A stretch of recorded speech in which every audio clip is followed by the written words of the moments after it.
Hello student, once again welcome back to the channel study with Radha. Guys, आज के इस video में हम डिस्कस करेंगे मैनेजमेंट ऑफ ट्रांसफॉर्मेशन के कुछ मोस्ट इंपॉर्टेंट डिस्क्रिप्टिव क्वेश्चंस को। सो फर्स्ट क्वेश्चन है हमारा, व्हाई ट्रांसफॉर्मेशन मैनेजमेंट इम्पॉर्टेंट। परिवर्तन प्रबंधन क्यों महत्वपूर्ण है? तो आंसर हो जाएगा, one of the key reason why change management is important to organization success is that it increase employee engagement and satisfaction. Change management help people navigate an organization transition so they can feel engaged with the changes being made and better able to adjust to them. संगठनात्मक सफलता के लिए परिवर्तन management महत्वपूर्ण होने का एक प्रमुख कारण यह है कि इसमें कर्मचारियों की व्यस्तता और संतुष्टि बढ़ती है। परिवर्तन प्रबंधन लोगों को किसी संगठन के परिवर्तनों को नेविगेट करने में मदद करता है ताकि वे किए जा रहे परिवर्तनों से जुड़ाव महसूस कर सकें और उन्हें बेहतर ढंग से समायोजित करने में सक्षम हो सके। सेकेंड क्वेश्चन है, what is the aim of transformation. परिवर्तन का उद्देश्य क्या है? तो आंसर हो जाएगा, effective transformation involve pursuing the organization fundamental purpose within the context of its core values. It ways that effectively and optimally meet and reconcile the current need of the target market and key stakeholders.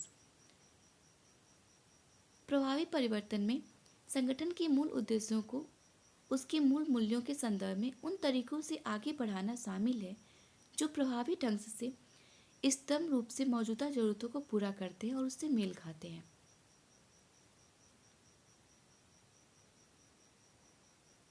Third question है, what is the concept of transformation management. परिवर्तन प्रबंधन की अवधारणा क्या है? तो answer हो जाएगा, transformational management is an approach to company leadership in which management lead the organization through a transformation in direction processes of other critical element of operation. परिवर्तनकारी प्रबंधन कंपनी नेतृत्व के लिए एक दृष्टिकोण है जिसमें प्रबंधन दिशा प्रक्रियाओं का संचालन के अन्य महत्वपूर्ण तत्वों में परिवर्तन के माध्यम से संगठन का नेतृत्व करता है।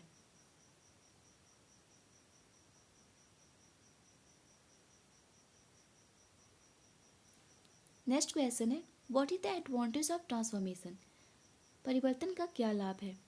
तो आंसर हो जाएगा, digital transformation allow business to collect the analyze data in real time, providing valuable insight into customer behavior, market trends, and operational performance. By leveraging these insights, business can make more informed decisions and optimize their operations.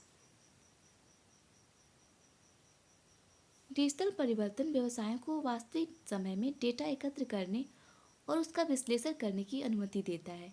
इससे ग्राहक व्यवहार, बाजार के रुझान और परिचालन प्रदर्शन में मूल्यांकन अंतर्दृष्टि मिलती है।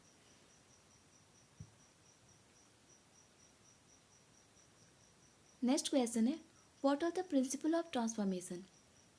परिवर्तन के सिद्धांत क्या हैं? तो परिवर्तन के कुछ 4 सिद्धांत दिए हुए हैं जो इस तरह से हैं।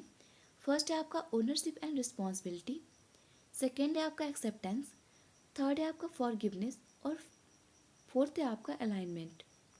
ये कुछ 4 प्रिंसिपल हैं ट्रांसफॉर्मेशन के। ओके, नेक्स्ट क्वेश्चन है आपका, what are the 5 C's of change management. परिवर्तन प्रबंधन में 5 C's क्या है? तो चेंज मैनेजमेंट में यानी कि ट्रांसफॉर्म मैनेजमेंट में जो 5 C's हैं वो इस तरह से हैं। पहला आपका कंपनसेशन, दूसरा आपका कन्विक्शन, तीसरा है आपका करेज और चौथा है आपका चेंज फॉर रिसोर्सेज और पांचवा है आपका चेंज इन एक्शन। ये 5 C's हैं चेंज मैनेजमेंट के। ओके, नेक्स्ट क्वेश्चन है आपका, what is PIR is change management. परिवर्तन प्रबंधन में PIR क्या है? तो आंसर हो जाएगा, the examination of complete change is called a post implementation review.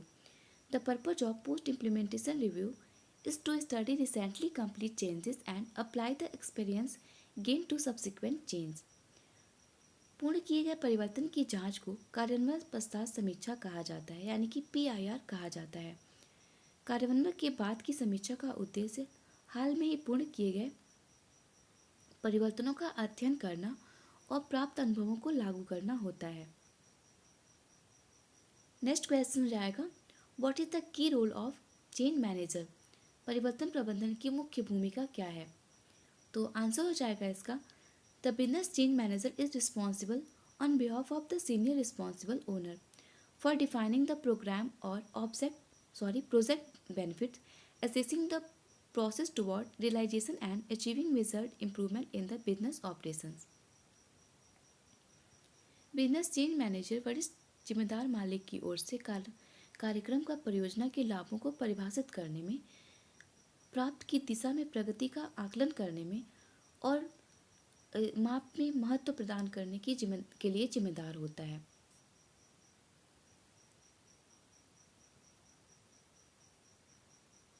Next question है, what are the difficulty of delegation task? कार्य को सौंपने में क्या कठिनाई आती है?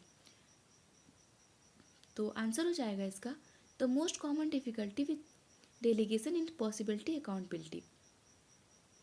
When you delegate a task you keep up the responsibility for execution, but if you are a manager you are still ultimately accountable for the success और failure of that task. यानी कहने का मतलब ये है कि अगर आप किसी दूसरे मेंबर को अपने वर्क या अपने टास्क को डेलीगेट करते हैं तो आप उस टाइम पे फ्री हो जाते हैं, आपको लगता है कि आप एग्जीक्यूशन की रिस्पॉन्सिबिलिटी से पूरी तरीके से फ्री हैं, लेकिन ऐसा नहीं होता है। इसका रिजल्ट ये निकलता है कि अगर आपका टास्क कोई दूसरा पर्सन परफॉर्म कर रहा है तो उसके लिए आप उस टास्क के लिए आप खुद ही अकाउंटेबल होंगे। ठीक है, हिंदी में देख लेते हैं इसको। यहाँ कह रहा है, प्रतिनिधिमंडल के साथ अपने आप कठिनाई संभव जवाबदेही होती है, यानी कि अकाउंटेबिलिटी जो होती है सबसे बड़ी प्रॉब्लम यही होती है। जब आप कोई कार्य सौंपते हैं यानी कि किसी काम को आप डेलीगेट करते हैं तो आप उसके निष्पादन की जिम्मेदारी छोड़ देते हैं, आप ये भूल जाते हैं कि उस काम को एग्जीक्यूट कैसे करना है, ये जिम्मेदारी से आप मुक्त हो जाते हैं। लेकिन ऐसा नहीं होना चाहिए। यदि आप एक प्रबंधक हैं, एक मैनेजर हैं, तो आपको अंततः उस काम में हेल्प करनी चाहिए और पूरी तरीके से उसके प्रति आपको अकाउंटेबल होना चाहिए।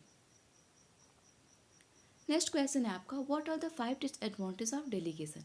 डेलीगेशन के 5 नुकसान क्या हैं? तो एक एक करके देख लेते हैं। पहला है आपका क्वालिटी ऑफ वर्क कैन सफ़र। दूसरा है आपका लैक ऑफ एम्प्लॉय कॉन्फिडेंस। तीसरा है आपका potential extra cost for staff training. चौथा है आपका it can lead to frustration. पांचवा आपका लर्न टू लेट गो। और छठवा आपका match the right people to task. और सातवां है आपका providing feedback without taking over. यानी कि जब आप किसी दूसरे पर्सन को अपने वर्क को डेलीगेट करते हैं तो वो क्वालिटी टास्क निकल के नहीं आता है जो आना चाहिए। यानी कि आप अपना काम स्वयं करते, खुद करते तो अलग क्वालिटी वर्क की निकल के आती, लेकिन वही काम आप दूसरे को डेलीगेट करें तो वो सेम क्वालिटी में उस वर्क को परफॉर्म नहीं करेगा। ठीक है, तो क्वालिटी में आपको सफ़र करना पड़ सकता है। दूसरा है आपका लैक ऑफ एम्प्लॉय कॉन्फिडेंस। जितने पोटेंशियल से, जितने कॉन्फिडेंस से आप वर्क को परफॉर्म करते, उतने पोटेंशियल से जो आपका एम्प्लॉय है जिस पे आपने डेलीगेट किया है वर्क को, वो उतने पोटेंशियल से, उतने कॉन्फिडेंस से उस वर्क को नहीं परफॉर्म कर पाएगा। ठीक है, तो वहाँ पे उसके कॉन्फिडेंस में कमी आ जाएगी। थर्ड है आपका potential extra cost for staff training. Staff की ट्रेनिंग में एक्स्ट्रा कॉस्ट लगानी पड़ती है, यानी कि आपको उसको ट्रेन करने के लिए ज़्यादा पैसे खर्च करने पड़ेंगे। ठीक है, तो ये थे हमारे आज के सारे क्वेश्चन। आई होप आपको सारे क्वेश्चन समझ में आए हो। मिलते हैं नेक्स्ट वीडियो में कुछ और इंपॉर्टेंट क्वेश्चंस के साथ। Thank you, have a good day.